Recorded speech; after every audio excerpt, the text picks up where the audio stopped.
আসসালামু আলাইকুম প্রিয় দর্শক, আশা করি সবাই ভালো আছেন। দেনা পাওনা নাটকের 46তম পর্বে কবে আসছে ফুল আপডেট সিনেমাওয়ালা এন্টারটেইনমেন্ট অফিসিয়ালে। আপনারা জানেন 45তম পর্ব আজকে অর্থাৎ ইউটিউবে প্রকাশিত হয়েছে, আর 46তম পর্বে আগামীকাল দুপুর 12টায় প্রকাশিত হবে এন্টারটেইনমেন্ট অফিসিয়াল ইউটিউব চ্যানেলে। যারা আগের পর্ব মিস করেছেন তারা এখনই সিনেমাওয়ালা এন্টারটেইনমেন্ট চ্যানেলে গিয়ে দেখে আসুন। প্রতিটি পর্বে রয়েছে নতুন চমক। যারা এখনও 45তম পর্ব দেখেননি তারা এখনই দেখে নিন। আপনি যদি এই চ্যানেলে নতুন হয়ে থাকেন তাহলে অবশ্যই সাবস্ক্রাইব করুন এবং ভিডিওটিতে লাইক দিন, আর নিজের কমেন্ট করে জানিয়ে দিন আপনি বাংলাদেশের কোন জেলা থেকে আমার এই ভিডিওটি দেখছেন। আমি কষ্ট করে আপনাদের জন্য নিয়মিত আপডেট তৈরি করি, তবে সম্প্রতি কিছু টেকনিক্যাল সমস্যার জন্য ভিডিওটি ভিউ কমে গেছে। তবু আমি হাল ছাড়ছি না। আপনাদের ভালোবাসা আর দোয়া থাকলে আবার আগের মতো ফিরে আসবো ইনশাল্লাহ। আমি এই আপডেটগুলো আপনাদের জন্য অনেক পরিশ্রম করে তৈরি করি। আমি দিনে প্রায় 3 ঘন্টার সময় দিই এই ভিডিও তৈরি করতে, বা তারও বেশিও সময় যায়। তাই আপনাদের কাছে অনুরোধ, ভিডিওতে লাইক দিন, চ্যানেলটা সাবস্ক্রাইব করুন এবং কমেন্টে জানিয়ে দিবেন কিন্তু আপনি বাংলাদেশের কোন জেলা থেকে আপনি এই ভিডিওটি দেখছেন এবং কমেন্ট করে আমাকে জানাবেন। আমাদের এই নাটকের আপডেট পেতে অবশ্যই আমার সাথে থাকুন। সিনেমাওয়ালা এন্টারটেইনমেন্ট চ্যানেলে দেনা পাওনা নাটকটির 45তম পর্ব কিন্তু আপডেট হয়ে গিয়েছে। এখন সামনে 46তম পর্ব আসছে এবং কখন আসবে সেটা আমাদের চ্যানেলে অবশ্যই আপনাদেরকে জানানো হবে, এবং কোন চ্যানেলে সেটাও আমি আপনাকে বলে দিয়েছি। এরপরও আমি আবারও বলছি আপনাদেরকে কোন চ্যানেলে নতুন পর্বটি আসবে, 46 নম্বর পর্বটি আসবে সিনেমাওয়ালা এন্টারটেইনমেন্ট চ্যানেলে। আবারও কিন্তু দেখতে দেখতে আপলোড হয়ে গেল 45 নম্বর পর্বটি দেনা পাওনার, এবং 46 নম্বর পর্বটি কবে আসবে এবং কি করলে আপনি বা আপনারা সবার আগে কিভাবে দেখে নিতে পারবেন, এবং আজকের ভিডিওতে আমি জানিয়ে দিব এই বিস্তারিত কখন এবং পুরো ভিডিওটা কখন আপডেট হবে সেটাই জানিয়ে দিচ্ছি, এবং পুরোটা আপনারা না টেনে দেখবেন। সিনেমা এন্টারটেইনমেন্ট ইউটিউব চ্যানেলের একটি ধারাবাহিক নাটক দেনা পাওনা। দেনা পাওনা নাটকের কিন্তু 45তম পর্বটি আপলোড হয়ে গিয়েছে। এই 45তম পর্বটা কিন্তু ধামাকাদার কাহিনী ঘটেছে। ধৈর্যের মাঝেই রয়েছে সফলতা। বণিকেরা হলো ধুরন্ধর ব্যবসায়ী। বুদ্ধি খাটিয়ে কোথা থেকে কতটুকু মুনাফা অর্জন করা যায় তারা তা খুব ভালো করে বোঝেন এবং সেভাবেই তারা ব্যবসা করতে সফলতা অর্জন করেন। এর জন্য যেমন শ্রম, অধ্যবসায়, নিষ্ঠা এবং ধৈর্য দরকার তা তারা অর্জন করে দিনে দিনে ব্যবসা করে ব্যবসা শিখে। এরকম এক তুখোড় ব্যবসায়ীর এক অলস ছেলে ছিল।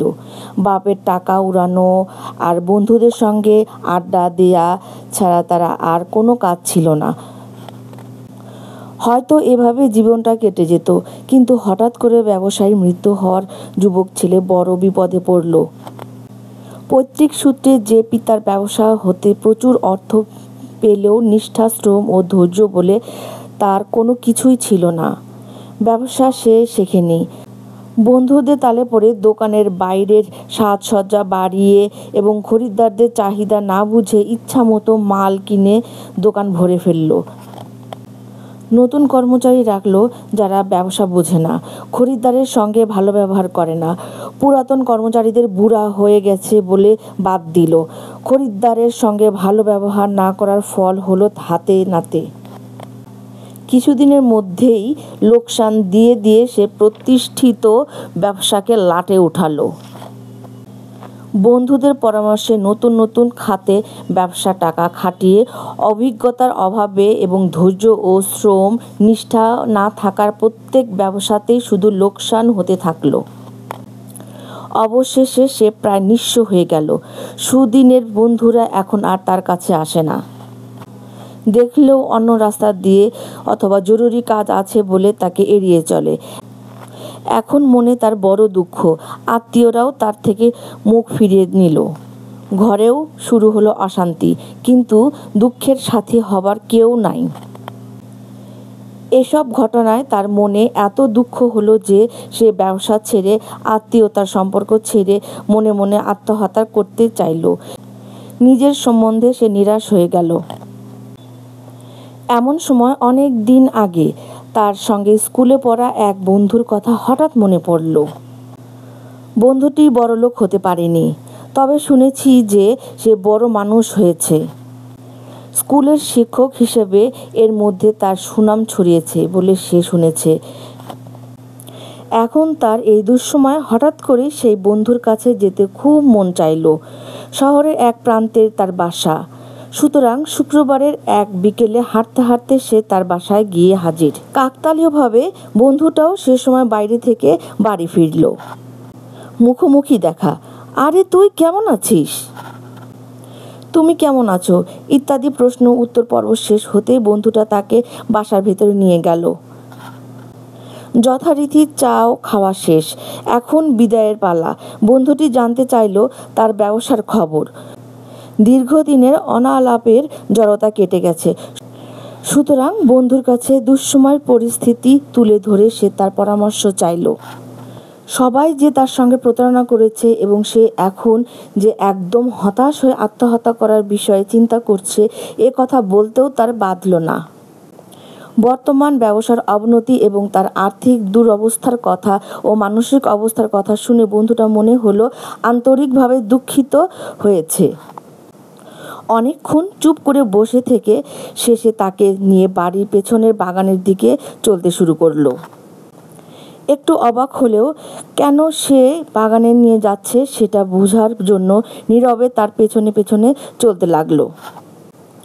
শহরের প্রান্তে একটা পরিচ্ছন্ন নিরিবিলি বাড়ি। বাগানটা আরো সুন্দর ও নির্জন। প্রথমে কিছু মৌসুমী ফুলের গাছ, তারপরে কিছু বড় বড় স্থায়ী গাছ। পার হলে তার শেষে বাগানের ধার ঘেঁষে কিছু সুন্দর ফার্ন এবং অবশেষে একটা বাঁশঝাড়। তবে নোংরা না, পরিচ্ছন্ন। গাছতলায় কোনো পাতা পড়ে নাই। ওখানে বসার জন্য কাঠের একটা হেলানো বেঞ্চ ও দুইটা চেয়ার। মনে হয় প্রায় প্রত্যেক দিনই এখানে বসা হয়। ওখানে গিয়ে দুই বন্ধু বসলো। এতক্ষণ কেউ আর কোনো কথা বলেনি। এবার হঠাৎ বাল্যবন্ধুটি কথা বলে উঠল। আমার বাগান দেখে তোমার কেমন মনে হচ্ছে? বাহ, সুন্দর বাগান, বসার জন্য খুব সুন্দর জায়গা নিঃসন্দেহে। ফার্ন গাছগুলো তোমার কেমন লাগছে? খুব সুন্দর, এরকম গাছ খুব কমই দেখা যায়। এই বাঁশঝাড়টা দেখেছো? এক একটা বাঁশ কত লম্বা! বেশ ভালোই লাগছে। সব কথা বাদ দিয়ে বাঁশঝাড়ের কথা ও কেন বলল?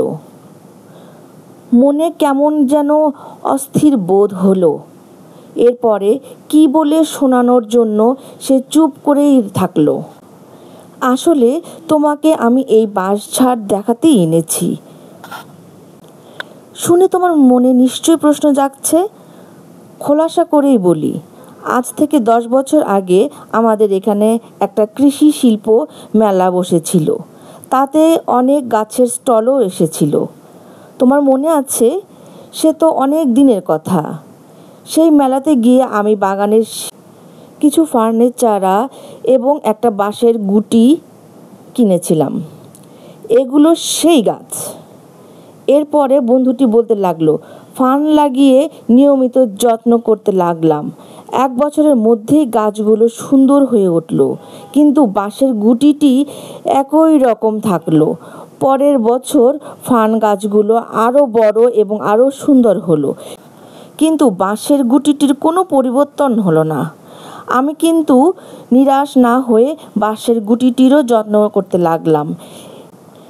এভাবে 3 বছর 4 বছর চলে গেল। আমি ফার্ন গাছ বিক্রি করে কিছু পয়সাও পেলাম। অবশেষে 5 বছরের মাথায় বাঁশের গুটিটার গোড়ায় মাটি ফুঁড়ে একটা মোটা গুটি বের হলো। 6 মাসের মাথায় তা 12 থেকে 14টা হাত লম্বা হয়ে গেল। বছর শেষে একটা পূর্ণ বাঁশ পেছনের ওই দেবদারুর গাছটাকে হেলান দিয়ে বেড়ে উঠল। এখন দেখো ওই ঝাড়ে 20 থেকে 30টা বাঁশ কেমন সুন্দরভাবে তৈরি হয়েছে। আমি এর থেকে পাকা দেখে বাঁশ কেটে নিজের জন্য ব্যবহার করেছি, 2-1টা ভালো দামে বিক্রিও করেছি। এখনও বেশ কয়েকটা বাঁশ ভালো দামে বিক্রি করা যাবে, চাহিদা আছে, কিন্তু আমি দিচ্ছি না। তুমি জিজ্ঞাসা করতে পারো এর সঙ্গে আমার সম্পর্ক কী? তাই তো। হ্যাঁ সূচক মাথা নাড়ল।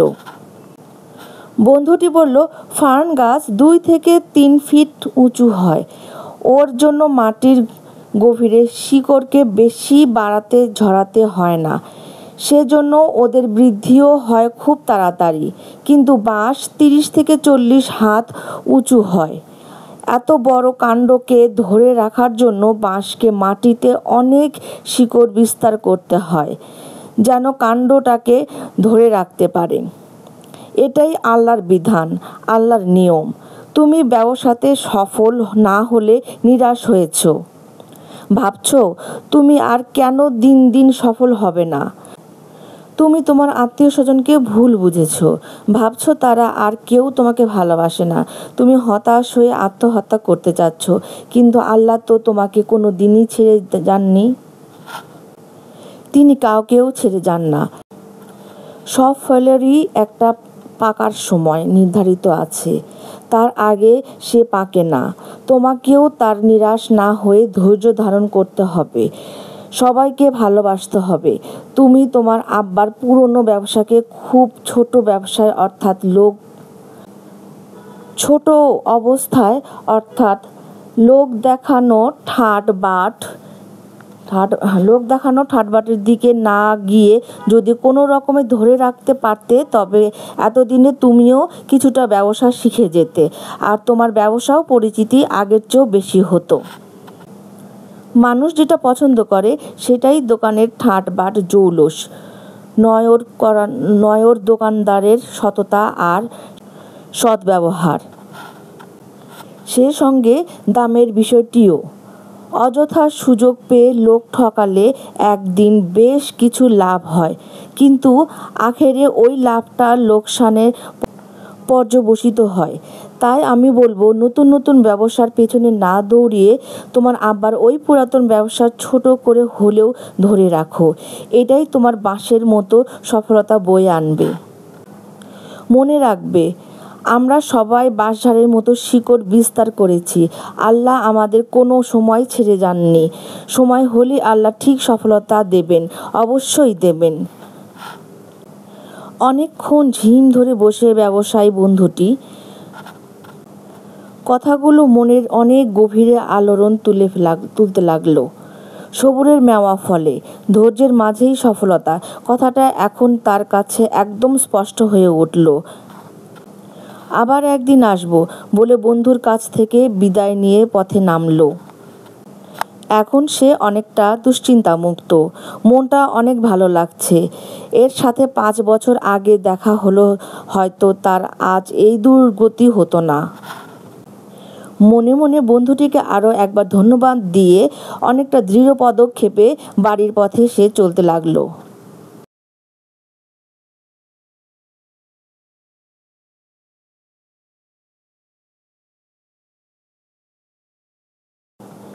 বায়োলজিক্যাল আলু। ছোট হয়ে আসছে পৃথিবী, আর সে সঙ্গে মানুষও রুজি রোজগারের ধান্দায় দেশ থেকে দেশান্তরে ছুটে বেড়াচ্ছে। যে যেভাবে পারছে তার নিজের রোজগারের বাড়িয়ে আরও একটু সুখে থাকার চেষ্টা করছে।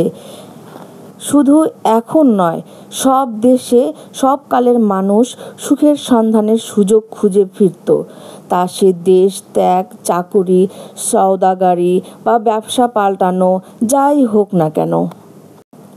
ফাহমিদ নামের আরব দেশের জনৈক ভদ্রলোক এভাবেই আমেরিকায় এসে কিছু জমি কিনে ছোট্ট একটা ফার্ম তৈরি করে নিল, এবং নিজে এবং পরবর্তীতে তার সঙ্গে তার যুবক ছেলে আবদুল্লাহ মিলে ফার্মটা ভালোভাবেই চালাচ্ছিলেন।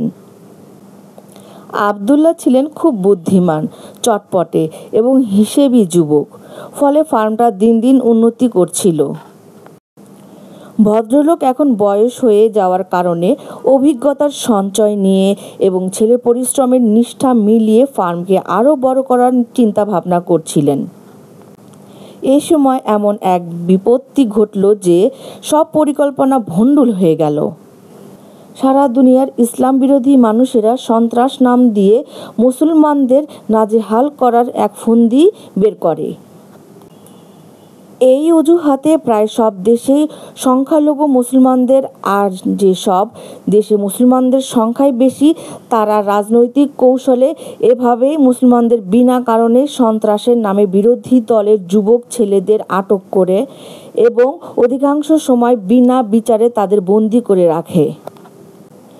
এ বিষয়ে আমেরিকার কর্মকর্তারা খুব তৎপর।